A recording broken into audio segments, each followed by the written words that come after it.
Ada begitu banyak hadis Nabi yang menceritakan tentang kedatangan Nabi Isa alaihissalam di akhir zaman nanti. Kedatangan Nabi Isa tidak untuk merusak tatanan ataupun peran Nabi Muhammad SAW. Kedatangan beliau juga bukan untuk menggantikan posisi Nabi Muhammad sebagai Nabi terakhir. Sebab Nabi Isa tidak datang sebagai Nabi dan Rasul, tapi beliau datang sebagai seorang umat Nabi Muhammad SAW. Beliau akan mendirikan sholat dan berpuasa seperti kita. Bahkan, beliau akan pergi haji ke Makkah, ke Baitullah, bukan ke Bethlehem. Lebih dari itu, Nabi Isa akan merobohkan salib dan juga gereja yang selama ini telah mengkhianati ajaran asli yang beliau ajarkan. Rasulullah SAW bersabda, para nabi itu bersaudara seayah, sedangkan ibu mereka berbeda-beda, dan agama mereka itu satu. Aku adalah manusia yang paling dekat terhadap Isa bin Maryam, karena tidak ada nabi lagi di antara dia dan aku. Dan dia akan turun kembali. Jika kalian melihatnya, maka kenalilah oleh kalian bahwa dia adalah laki-laki yang sedang tingginya, berkulit putih kemerah-merahan. Dia memakai 2 buah baju yang agak kemerahan, seakan di kepalanya meneteskan air walaupun tidak basah. Dia akan mematahkan salib, membunuh babi, menghapus jizyah, serta meniru manusia ke dalam agama Islam. Di zamannya nanti, Allah akan menghancurkan seluruh agama kecuali Islam, dan Allah akan membunuh Al-Masih Ad-Dajjal. Kemudian terciptalah keamanan di muka bumi, hingga singa dengan unta mencari makan di tempat yang sama, dan demikian pula harimau dan sapi, juga serigala dan kambing, serta anak-anak kecil bermain-main dengan ular tanpa membahayakan mereka. Beliau akan tinggal selama 40 tahun, kemudian beliau wafat dan kaum muslimin akan mensolatkannya. Dari Jabir bin Abdillah radhiyallahu anhu berkata, Rasulullah bersabda, akan tetap ada dari umatku yang berjuang dalam hak dan istiqomah, eksis terus hingga hari kiamat. Kemudian Nabi Isa bin Maryam turun. Lalu pemimpin umat Islam saat itu berkata kepada Nabi Isa, kemarilah wahai Nabi Isa, jadilah imam dalam sholat kami. Namun Nabi Isa menjawab, tidak, kalian menjadi pemimpin di antara kalian sendiri, sebagai bentuk pemuliaan Allah atas umat ini. Hadis riwayat Ahmad, Abu Daud, Ibn Hibban, Al-Hakim, dan disahihkan oleh Az-Zahabi. Rasulullah SAW bersabda, Nabi Isa masih tetap tinggal di bumi hingga terbunuhnya Dajjal selama 40 tahun. Lalu Allah mewafatkannya dan disalatkan jenazahnya oleh umat Islam. Saudara-saudaraku yang dirahmati Allah, dalam hadis sahih yang dikeluarkan oleh Muslim, At-Tirmizi, Ibnu Majah, Ahmad, serta selain mereka, disebutkan sebuah penjabaran yang menarik tentang turunnya Nabi Isa di akhir zaman. Dari Nawas bin Sam'an radhiyallahu anhu, dirinya berkata, pada suatu siang, Rasulullah SAW pernah duduk. Beliau menyebutkan ciri-ciri Dajjal. Terkadang Rasulullah merunduk, kadang mengangkat, sampai kami mengira bahwa Dajjal berada di antara pepohonan kurma. Maka tatkala kami mendatanginya, Rasulullah mengetahuinya. Lalu beliau bertanya, sedang apakah kalian? Maka kami menjawab, ya Rasulullah, engkau tadi siang menyebutkan tentang Dajjal. Engkau angkat tubuhmu, lalu merunduk, sampai kami mengira kalau Dajjal ada di antara pepohonan kurma. Rasulullah kemudian bersabda, bukan Dajjal yang aku takutkan atas kalian. Kalau sekiranya ia keluar dan aku berada di antara kalian, maka cukup bagi kalian aku yang akan menghadapinya. Namun jika dirinya keluar sedangkan aku sudah tiada, maka setiap orang menjadi pelindung bagi dirinya sendiri, dan Allah Subhanahu wa Ta'ala sebagai pelindung setiap muslim. Rasulullah SAW kemudian menyebutkan ciri-ciri Dajjal. Sesungguhnya Dajjal adalah seorang pemuda berambut keriting, hidungnya masuk ke dalam, seakan-akan aku melihat dirinya mirip dengan Abdul Uzza bin Fakhan. Maka barang siapa di antara kalian yang menjumpainya, bacakan padanya akhir surat dari Al-Kahfi. Sesungguhnya ia keluar dari tembusan antara Syam dan Irak. Maka ia akan merusak setiap yang dilewatinya. Wahai hamba-hamba Allah Subhanahu wa Ta'ala, teguhkanlah kalian pada agama Allah. Kami kemudian bertanya, ya Rasulullah, berapa lama ia tinggal di muka bumi? Rasulullah menjawab, 40 hari. 1 hari yang bagaikan 1 tahun, dan 1 hari bagaikan 1 bulan, dan 1 hari bagaikan 1 pekan. Setelah itu hari-harinya sama seperti hari-hari kalian sekarang ini, Lanjut Rasulullah. Kami bertanya kembali, "Ya Rasulullah, 1 hari yang bagikan 1 tahun, apakah cukup bagi kami untuk sholat hanya 1 hari?" Rasulullah menjawab, "Tidak cukup, akan tetapi perkirakanlah waktunya."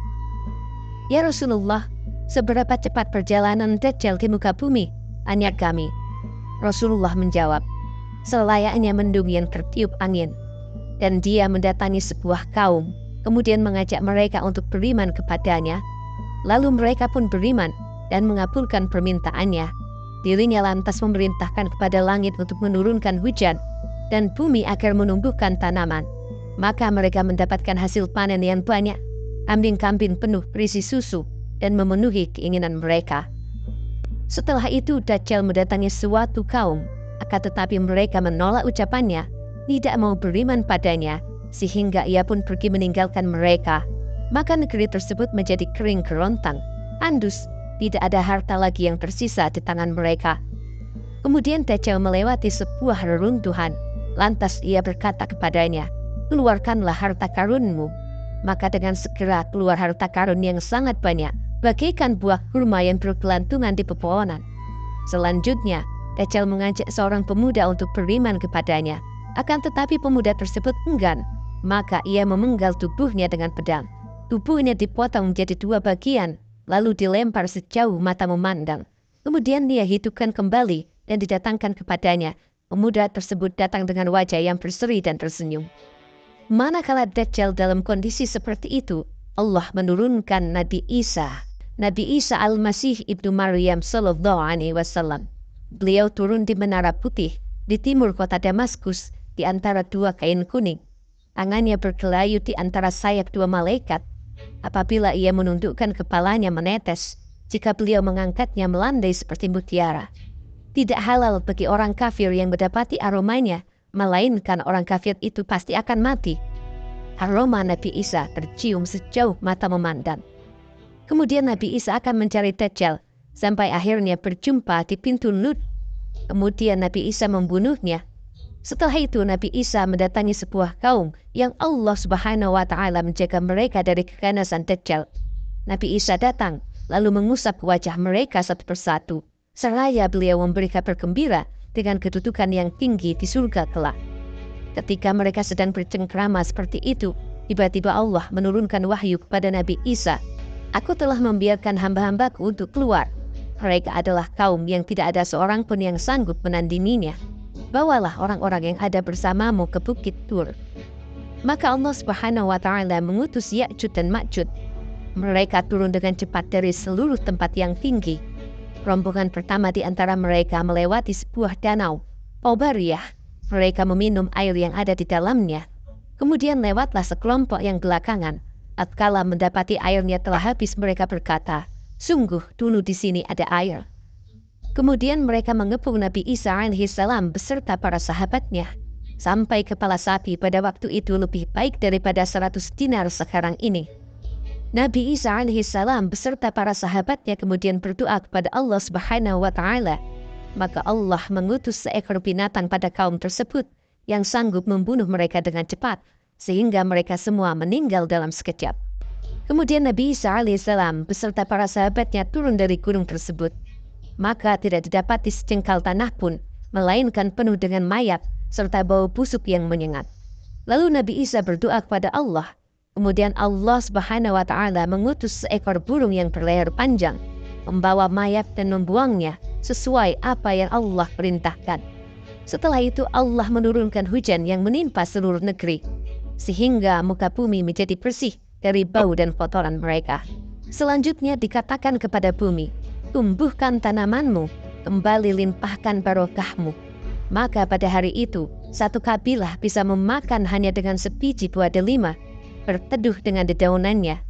Hewan ternak menjadi barokah, sampai 1 perahan susu unta cukup untuk manusia, dan 1 perahan susu sapi cukup untuk 1 kabilah, 1 perahan susu kambing cukup untuk 1 keluarga. Pada saat seperti itu, tiba-tiba Allah meniupkan semilir angin sepoi yang mengalir di bawah ketiak mereka, yang mengambil setiap ruh orang mukmin dan muslim. Yang tersisa saat itu adalah sejelek-jeleknya manusia yang berpesta pora dengan khamr. Pada saat itulah hari kiamat datang atas mereka. Saudara-saudaraku yang dirahmati Allah, kembalinya Nabi Isa alaihissalam dan kemudian membunuh Dajjal memberikan hikmah yang sangat besar bagi kita. Di antara hikmah itu adalah yang pertama, membantah kaum Yahudi yang beranggapan bahwa mereka telah membunuh Nabi Isa alaihissalam.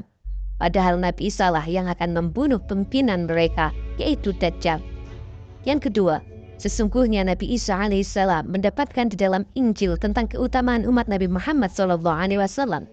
Kemudian Nabi Isa berdoa agar dimasukkan di antara umat Nabi Muhammad.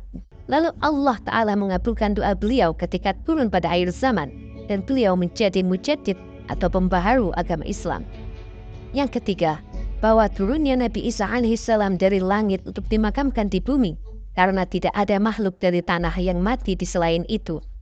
Yang keempat, turunnya Nabi Isa alaihissalam membongkar kebohongan kaum Nasrani, menghancurkan salib, membunuh babi, menghapus pajak. Yang kelima, beliau memiliki keistimewaan yang khusus karena jaraknya dengan Nabi Muhammad SAW sangat dekat dan tidak ada nabi lain yang memisahkan antara Nabi Isa dan Rasulullah SAW. Yang keenam, Nabi Isa alaihissalam berhukum dengan syariat Muhammad SAW dan menjadi pengikut Nabi Muhammad SAW. Beliau turun di akhir zaman nanti tidak membawa syariat yang baru, karena agama Islam adalah penutup segala agama. Dan Nabi Isa alaihissalam menjadi hakim bagi umat ini, karena tidak ada nabi setelah Nabi Muhammad SAW. Yang ketujuh, zamannya Nabi Isa alaihissalam adalah zaman yang penuh ketenangan, keamanan, dan keselamatan. Allah mengirimkan hujan yang lebat, menjadikan bumi mengeluarkan tumbuh-tumbuhan dan buah-buahan. Harta berlimpah, serta dihilangkan sifat-sifat iri, benci, dan dengki. Yang kedelapan, lamanya Nabi Isa alaihissalam tinggal di bumi adalah selama 40 tahun. Demikianlah saudara-saudaraku yang dirahmati Allah, alasan mengapa harus Nabi Isa alaihissalam yang membunuh Dajjal di akhir zaman nanti. Hal itu adalah untuk membuktikan bahwa Nabi Isa alaihissalam adalah nabi yang tidak mati disalib oleh orang-orang Yahudi. Wallahu a'lam bishawab.